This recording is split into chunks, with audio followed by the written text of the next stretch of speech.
Friends, പുതിയൊരു വീഡിയോയിലേക്ക് എല്ലാവർക്കും സ്വാഗതം. ISLലെ ഇതുവരെയുള്ള ടോപ്പ് 5 ഗോൾ കോൺട്രിബ്യൂഷൻസ് ഉള്ള താരങ്ങളെ നമുക്ക് നോക്കിവരാം.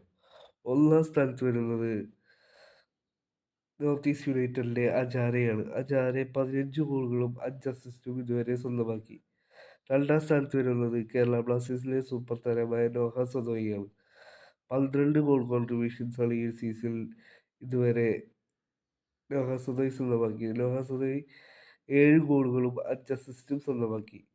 മൂന്നാം സ്ഥാനത്ത് വരുന്നത് കേരള ബ്ലാസ്റ്റേഴ്സിലെ തന്നെ സൂപ്പർ താരമായ ജീസസ് ജിമിനസ് ആണ്. 11 ഗോൾ കോൺട്രിബ്യൂഷൻസാണ് ഇതുവരെ ജീസസ് ജിമിനസ് സ്വന്തമാക്കിയത്. 10 ഗോളുകളും 1 അസിസ്റ്റും സ്വന്തമാക്കി. നാലാം സ്ഥാനത്ത് വരുന്നത് ബംഗളൂരു എഫ്.സിയുടെ സുനിൽ ഛേത്രിയാണ്. 11 ഗോൾ കോൺട്രിബ്യൂഷൻസാണ് ഈ സീസണിൽ സ്വന്തമാക്കിയിട്ടുള്ളത്. അഞ്ചാം സ്ഥാനത്ത് വരുന്നത് FC ഗോവയുടെ അർമാൾഡോ സാദിക്കോളു. 11 ഗോൾ കോൺട്രിബ്യൂഷൻസാണ് ഈ സീസണിൽ സ്വന്തമാക്കിയിട്ടുള്ളത്. ഇതാണ് ടോപ്പ് 5 ലിസ്റ്റ്.